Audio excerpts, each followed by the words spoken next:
Hi guys, magandang gabi. So today I'm going to be sharing with you all what I think about the Philippines hospital system or the Philippines healthcare system. Okay guys. In this video I'm going to talk some ways that the Philippines healthcare system is actually better than my country's healthcare system. If you come for me and say, why do you always talk negative things about your country, I'm going to slap your mouth. Bullshit. So guys, as you all know, as someone that has stayed in the Philippines and I had my hospital duties in the Philippines, I must confess that Philippines healthcare system is very, very nice. It's like, let me say, high standard, okay, compared to that of my countries. And although there are some parts that Philippines hospitals behave the same way with Nigerians, because in Nigeria, when someone has an accident and you bring the person to the hospital and the person is about to die, it's an emergency, you should treat the person immediately. But no, they want you to deposit some money. And what if the person doesn't have money? So the person should die, right? So that is what Nigerian hospitals do. A lot of people have died because they want them to deposit money before they carry on the surgery or whatever. And the same thing in Philippines. They do the same thing, because I remembered when my boyfriend was rushed to the hospital, they did not attend to him immediately. They said they need to get police, they need to get police reports, they need to deposit some money, they need to do this, they need to do that, and finally he died. So it's the same thing in Nigeria, okay? And I think you guys should step up in that area, okay? And also, in terms of neatness, there are some hospitals that I have been to in the Philippines that is not clean in terms of hygiene. It's the same with the hospital in Nigeria. The hygiene there is very, very bad. In fact, you go to the hospital to get treatment, at the end of the day, you will get another disease. It's called, is it nosocomial infection, the disease you get from the hospital. Anyway, let me go straight to the point. So guys, you all know that I had my first son in the Philippines, okay, and I had him through cesarean section. In the Philippines, they have what is called PhilHealth, Philippine Health Insurance. That PhilHealth card, I think, how much will you use to get the card? I've forgotten, but as of 2014, someone advised me to get the card so that the day of my delivery, I will be charged lesser, because PhilHealth will cover like almost half the payment. You just have to pay few amounts of money. I don't know how it works, but guys, it does help, okay? So before, I was 6 months pregnant and I got the PhilHealth insurance card. Initially, I thought it would not be given to me because I'm a foreigner, but I was lucky enough to get it. But now I don't think they give to foreigners, only Filipinos. But during that time, I was able to get it, okay? So when I got the PhilHealth insurance card on the day of my delivery, I did not experience labor. The baby was overdue, okay? I think I was more than 42 weeks. I was more than 42 weeks pregnant.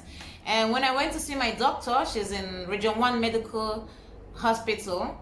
And I always go there for my checkups. So when I got there, guys, she's the one in charge of me. She said, do I want her to deliver me? I said, yes, I want her to be my doctor, but I want to have my baby in public hospital, because public hospital is cheap, right? So when I went to the like delivery room for women towards the emergency area side, something happened.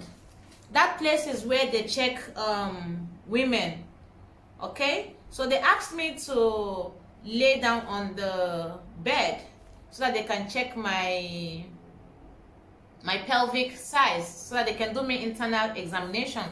But guys, guess what? The bed that they asked me to lay on is covered with another woman's blood. They did not clean the blood, okay? And then they asked me to lay down on it. So guys, I told her, excuse me, I cannot lay down on this bed because there's someone's blood there. And then she started speaking Tagalog, and that someone should clean it, and someone cleaned it. But guys, they did not clean it well. They did not sanitize it.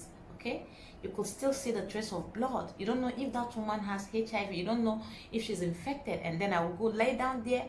No, I told her, Mom, I can't. And she got angry. Guys, I got angry too. It's my money. Okay, so that was how I left that hospital. That was how I left that area. And then I met my doctor. I said, Doctora, I cannot deliver in this hospital. I don't like the way those doctors are behaving. No. She said, do you want me to deliver you? I said, yes. And she took me to the Medical City Center. That was a private hospital.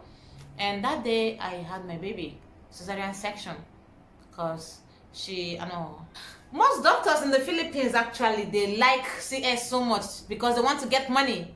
My doctor is a nice woman, but she wants to get money. So she did not like tell me to go for normal delivery. There's nothing wrong with my pelvic. She only said I have small pelvic, that the baby cannot come out, this and that. But I was expecting her to tell me to, like, try so that they can be. I was expecting her to tell me to induce me, but she did not. I was the one that said, Mom, can you induce me? Let me see if I will have this baby through normal delivery because I'm thinking about money. She said, okay, I will induce you for a few hours. If nothing happened, then, see, as I said, okay. Guys, then I was still in first year nursing. I don't know anything about labor, delivery, okay? So anything she said, I just accept. And she induced me and I was feeling labor, but I was having contraction. It's on and off, and then it stopped. And guys, she came back and said, okay, we have to do CS. I don't have a choice. She said, oh, the baby is getting tired, this, that, blah, blah, blah. So guys, they did CS for me. I had my baby, a cute baby boy. And finally, it was time to pay the bill. Oh my gosh, guys, guess how much? It was lots of money. Lots of money. It was 85,000 pesos. All my bills when it was time for us to go.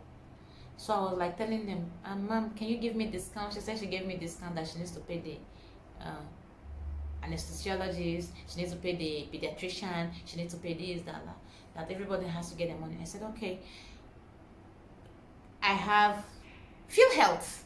She said, okay, give it to them. They can reduce it. And guys, I gave them my field health.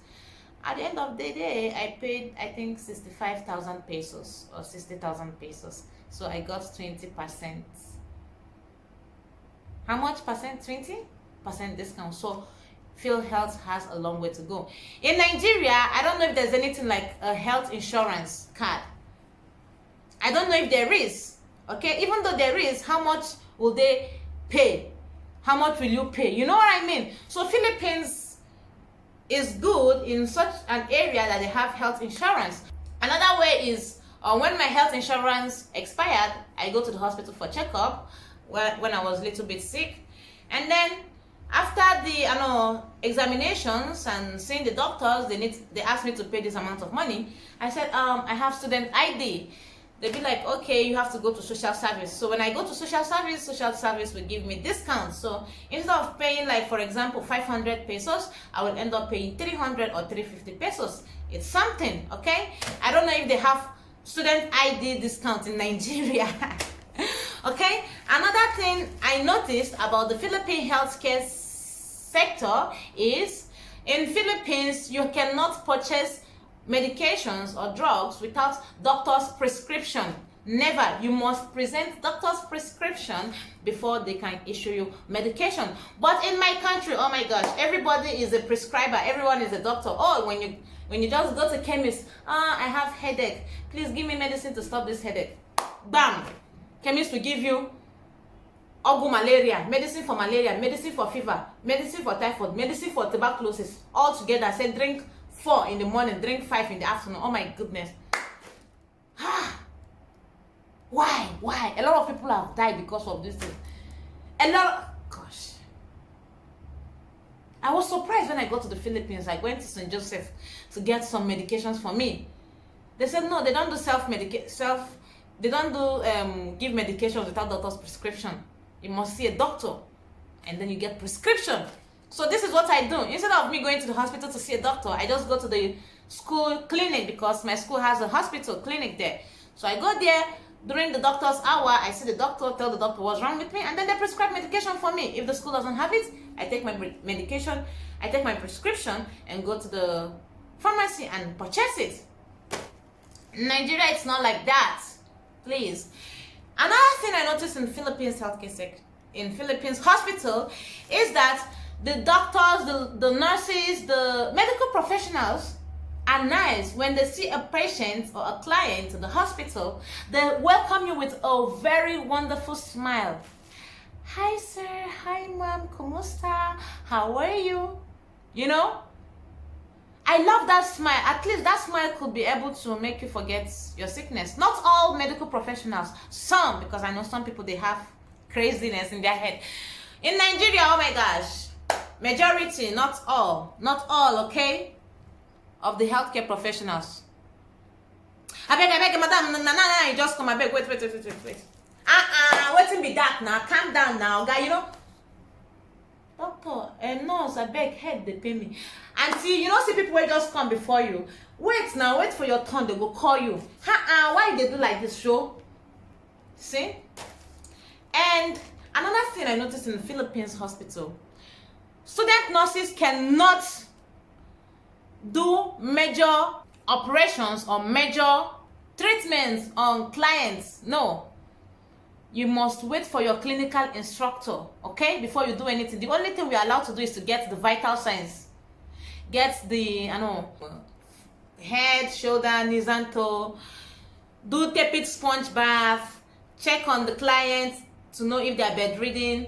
Check on their back sores every 2 hours. You know, all these simple therapeutic measures. That is what we do. But in Nigeria, one day my mom took my younger brother, to the hospital because he has appendix problem. It's appendicitis, or what do they call it? When she got to the hospital, students, doctors, let me not talk about nurses because some of the nurses are quack, some of them are auxiliary nurses. You know, most nurses in Nigeria, after they've finished how many programs, they're not even nurses or auxiliary program, then they will open their clinic and start selling medication to people and people will be buying. Oh my goodness. So, like I was saying, those doctors, doctors and nurses, we are using my brother to learn how to do anatomy and physiology. My mother got mad and said, are you people crazy? Now for my pikin body, I want learn work. If not, that boy would have died until they now call doctors. See, we have a long way to go in my country. I'm not trying to bash my country, but if so many people get sick in my country, if you're not rich, you die, because if you go to the hospital, you're on your own. So those who are rich, they fly them abroad. Like for example, our president, any little thing, if he has headache, if he has mouth pain, they fly him abroad, London, America, for medical treatment. Meanwhile, Nigeria has the best doctors, best nurses, best medical professionals, best everything, yet we are being underrated. Look at the hospitals, no lights, no electricity. Still some hospitals in Nigeria are performing surgery with candle light, some with lantern. Oh my goodness.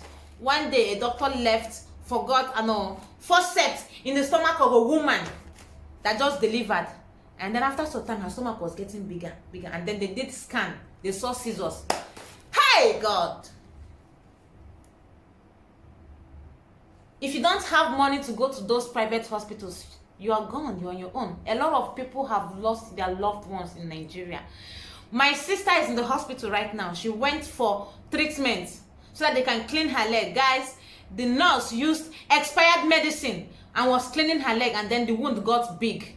I don't know why they did not sue them. I don't know why. If you sue them, you will see people that will pay bribe so that they can release them. Oh my goodness. Guys, a lot of stories. I don't want to talk about it. When I remember it, it makes me angry. It makes me so angry. Like, seriously? One day, by the grace of God, I'm going to open my hospital in Nigeria. Yes, I'm gonna open my hospital in Nigeria and give everyone that is coming there high standard care, like wonderful care.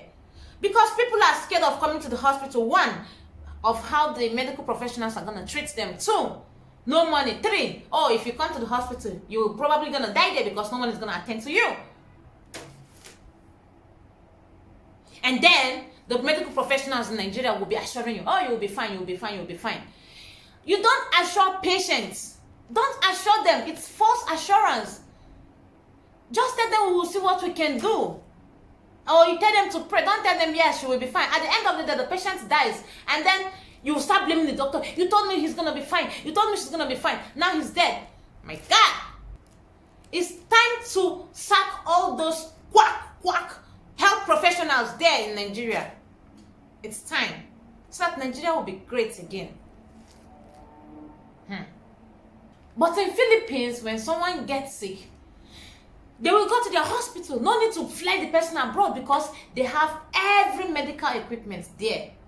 Every medical equipment you can think of in their hospitals. They are still a developing country, but their hospitals have almost all the equipment that's in the states that they have. My country, I will come to my country and get my hospital. Yes, maybe I'll become a doctor so that I can own a hospital. Anybody that does shit, or fire the person. It's time for change. We don't wait for we will stop waiting for our government to change it. We will do it ourselves. All those old people, they should just go to hell. Like, seriously.